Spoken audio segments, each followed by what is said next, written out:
Bonjour à tous et bienvenue, c'est Gaël dans Simple et Gratuit. Et aujourd'hui, je vous propose de surveiller votre réseau. Qu'est-ce qui se passe? Qui envoie quoi et qui réceptionne quoi? Ah bah dites-moi, ça c'est une bonne nouvelle. En plus, on va le faire avec un logiciel gratuit, open source, simpliste à souhait, avec voilà, un petit graphique tout mignon et tout ça. Bref, ça va être bien pour débuter. C'est une vidéo qui fait préambule en fait à une autre vidéo que je vous prépare qui sera beaucoup plus poussée sur le réseau et qui vous permettra de suivre à l'octet près ce que vous envoyez, ce que vous recevez, de quelle source, etc. Ça permet de suivre son trafic internet, ça permet de suivre les trackers internet également, ça permet de faire pas mal de choses. Mais là, bah voilà, parce que c'est toujours bien de commencer petit et de découvrir les choses, eh bien, on va tout simplement découvrir ensemble ce petit logiciel open source qui fonctionne bien évidemment de manière très simple.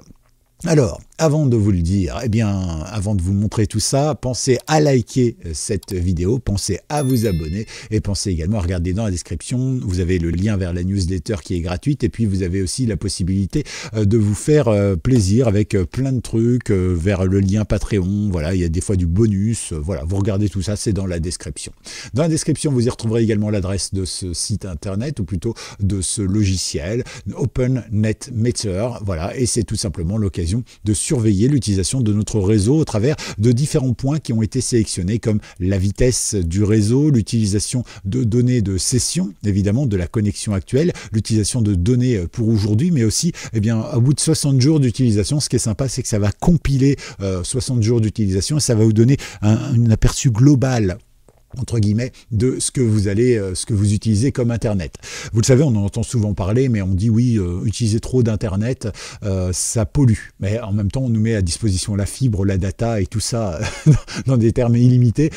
Donc c'est clair que d'un côté, on nous dit ça pollue, mais de l'autre, on nous dit tiens, en voilà encore plus. Donc c'est typiquement ce qui se passe dans le monde, c'est-à-dire que on nous taxe sur l'écologie globalement, mais on nous incite à consommer plus. Donc ça va pas. C'est évident que ça peut pas tenir ce genre de langage. Ben là, c'est pareil. Du coup, comme ça, vous allez pouvoir voir un petit peu ce que vous faites. Alors, en quoi c'est important d'avoir, par exemple, un recul de 60 jours et une analyse de 60 jours? Ben, 60 jours, ça fait 2 mois, je vous le cache pas. Hashtag j'étais premier en maths. Et puis, bien sûr, en plus de ça, eh bien, c'est comme la bourse, par exemple, ou si vous prenez le Bitcoin ou la crypto-monnaie.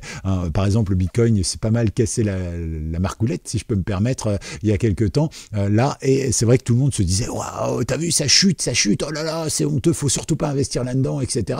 Et en réalité, les gens, moi je leur disais, mais ça, tu regardes sur un jour, tu regardes ce que les médias te montrent sur un jour ou sur un mois, parce que c'est leur objectif de te montrer que ça chute pour que tu restes dans la monnaie traditionnelle. Mais par contre, si tu dézoomes, par exemple, sur 2 ans, sur 1 an déjà, 2 ans, 3 ans, 5 ans, 8 ans, eh bien tu vas t'apercevoir que globalement, ça monte. Et que par exemple il y a eu un gros pic et une grosse baisse qu'on appelle un bull et un bear run il y a 2 ans de ça, et bien en réalité entre le bas avant la montée et le bas le plus bas qu'il y a eu, et bien il y avait quand même pris 10 000 euros. Vous voyez, donc si on dézoome, parfois on a une autre vision des choses. Ben, c'est pareil avec vos données. En fait, des fois on peut envoyer des vidéos, faire un jeu en ligne, en même temps je sais pas, regarder un film ou quoi que ce soit. Ben, ça va pomper de la donnée dans tous les sens, et ça c'est peut-être exceptionnel. Finalement, vous allez vous apercevoir que le reste du temps, vous regardez vos mails, qu'il n'y a pas grand-chose qui se passe. Donc, c'est important, voilà, d'avoir une vision un peu globale de tout ça. Sachez que donc c'est open source, donc vous pouvez lire le code ici si vous le souhaitez. Il n'y a pas de souci, bien sûr. Vous pouvez rentrer dedans et regarder un petit peu le programme. Tiens, on va regarder celui-là, par exemple. Hop, et puis vous avez votre code ici. Voilà. Alors, vous allez me dire, mais moi, j'entrave rien du tout à ce qui est marqué. Bon, alors, je vous rappelle que dans Patreon, j'ai commencé à vous former à la programmation informatique et notamment avec le Python. Pourquoi? Parce que le Python, comme j'aime le dire, c'est très simple d'utilisation et puis ça sert pour tout. Avec le même code, vous allez faire une application pour votre ordinateur, une application pour votre smartphone, un site internet, voilà, vous allez utiliser tout pour la même chose. Voilà, c'est plutôt sympa, c'est super pour commencer. Vous faites une ligne de programme, vous avez une fenêtre, vous faites une ligne de programme supplémentaire, vous avez un bouton, vous faites une 3e ligne de programme, le bouton il fonctionne. Voilà, c'est simple, c'est ce qu'on voit actuellement sur Patreon. N'hésitez pas à y faire un petit tour, voilà, et puis comme ça, vous pouvez découvrir un petit peu ce langage de programmation. Mais vous allez me dire, mais ça, c'est pas du Python. Ouais, mais c'est pas grave, parce qu'à qu'à partir du moment où vous connaissez un langage de programmation, que vous avez appris comment il fonctionne, bah vous savez lire tous les autres langages de programmation. Avec plus ou moins de facilité évidemment, mais en y passant quelques minutes, vous allez commencer à voir un petit peu que bon bah ça c'est une fonction, ça c'est une variable, ça c'est un machin, et donc vous allez retrouver vos trucs et vous allez savoir si effectivement le programme par exemple, eh bien il aspire vos données ou pas, s'il est sécurisé, voilà, vous allez pouvoir découvrir plein de petits trucs et ça c'est très important. Alors voilà, ici vous avez la possibilité, si jamais ça ne marche pas, hein, lorsque vous extrayez le logiciel et que vous le lancez et que vous avez un problème ou pas, ou ça affiche rien et tout ça, c'est peut-être parce que vous n'avez pas les frameworks de Windows installés. Alors vous avez plein de frameworks sur Windows, c'est on va dire des manières d'utiliser le programme globalement, hein, je ne voudrais pas rentrer dans les détails, mais voilà, ici vous en avez deux essentiels sur lesquels s'appuie ce logiciel, c'est le Net 5.0 et le Net 6.0, et vous pouvez bien sûr les télécharger gratuitement sur le site de Microsoft, hein, vous tapez sur Google télécharger Net 6.0 et puis Net 5.0 et vous allez pouvoir bien sûr installer tout ça, voilà, comme ça vous savez si jamais ça ne fonctionne pas. Vous pouvez télécharger la dernière version bien sûr, vous pouvez l'exécuter en mode admin, c'est obligatoire, hein, donc il faudra que vous soyez administrateur de votre ordinateur, vous ne pourrez pas faire ça au boulot si vous n'êtes pas administrateur, ou alors il faudra contourner la protection, mais chut, ça on verra ça plus tard, potentiellement, sachant que c'est pas tout à fait légal de contourner son service informatique. Eh non, il risque de pas être content. Voilà, et vous pouvez bien sûr l'ajouter au démarrage de l'ordinateur. Vous voyez un petit peu comment ça ressemble, vous avez même un mode sombre. Voilà, voilà. Donc ça peut être sympa. Voilà, je vous montre comment on fait, comment on s'en sert, comment on l'installe. Bon, bah vous allez voir, c'est tout simple. On va aller ici. D'accord, dans OpenNetMeter version ici, et on va nous prendre le zip ici. Voilà, magnifique. On va le mettre dans, pour moi, téléchargement tuto. Je clique dessus. Voilà, il se télécharge super rapidement. Ici, je vais dessus et il est là, magnifique. Un petit clic droit dessus, je fais extraire tout. Magnifique, extraire tout. Encore une fois, vous voyez, c'est quand même vachement génial ce genre de choses.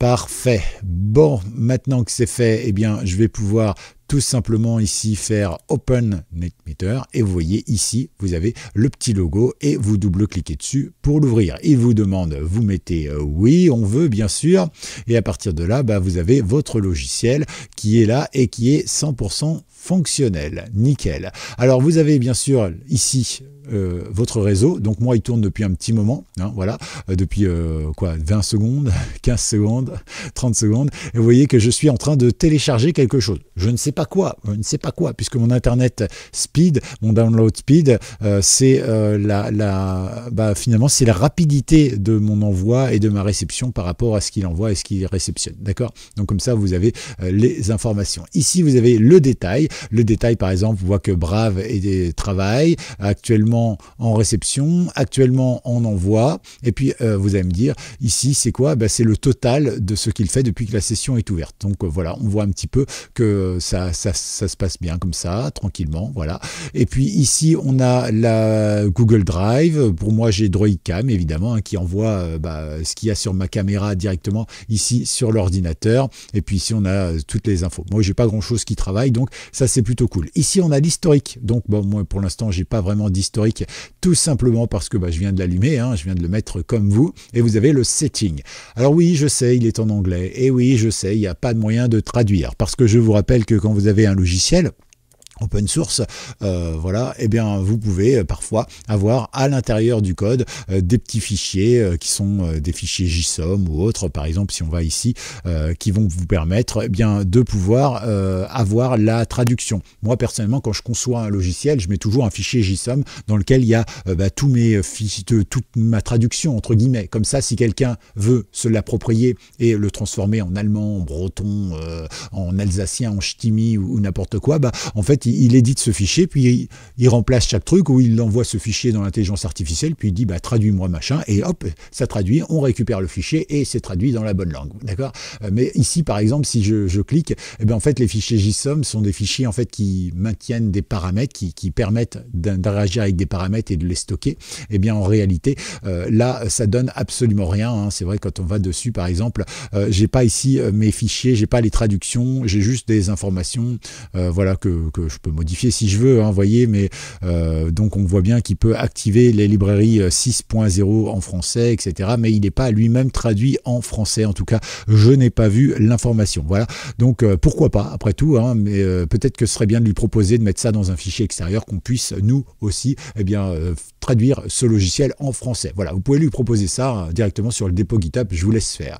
Ici donc on peut démarrer le programme directement avec Windows ou pas, hein, c'est vous qui vous choisissez. Alors ça je vous conseille de le faire si vous voulez avoir effectivement cet historique des 60 jours, sinon ça ne va pas faire grand chose. Ici vous avez le Minimize to Stray on Start. Ici, vous avez bien sûr la possibilité de savoir si c'est les données publiques, les données privées ou les deux. Ici, vous pouvez effacer vos données, hein, donc tout ce qui concerne le profil, avoir les mini-widgets transparentes si vous le souhaitez, le dark mode, le mode sombre, hein, voilà, si vous le souhaitez. Et puis bien sûr, ici, donc en bits par seconde ou en bytes par seconde, c'est pas tout à fait la même chose, évidemment. Les bytes, comme ça, eh bien ça c'est, on va dire, les kilo-octets, les mégaoctets, hein, ça correspond à peu près à ça. Et les bits, alors je crois qu'un octet égale 8 bits hein, de mémoire. Voilà, ça fait longtemps que j'ai pas fait de conversion, mais c'est quelque chose comme ça. Donc, vous aurez l'information. Voilà, un petit peu ce que je voulais vous montrer. Une dernière chose très importante, parce que vous allez me dire, ouais, mais voilà, moi je l'ai désinstallé, puis je l'ai remis, et puis ça marche toujours. Enfin, ça marche, mais il a toujours conservé mes données. Comment ça se fait, etc., etc. Mais c'est très simple en réalité. Vous avez ici, eh bien, la désinstallation. Voilà, si vous voulez désinstaller, il vous dit comment faire, parce qu'effectivement, il faut décocher certaines cases et tout ça, hein, qui restent un petit peu actives, et comme ça, vous avez l'information. Voilà un petit peu, tout est marqué, hein, noir sur blanc, ou plutôt, oui, noir sur blanc dans ce cas-là. Si vous êtes à un écran en mode sombre, c'est l'inverse, c'est blanc sur noir. En tout cas, vous savez tout, et nous, on se retrouve tout bientôt pour une nouvelle vidéo. Hashtag OpenNetMeter, si vous avez aimé cette vidéo, si vous voulez, si vous l'avez vue jusqu'au bout, et bien sûr, vous pouvez bien sûr aussi me commenter si vous avez des choses à me dire. Je suis là pour les commentaires. À tout bientôt, c'était Gaël. Ciao. Pensez à liker et pensez à vous abonner. Ciao.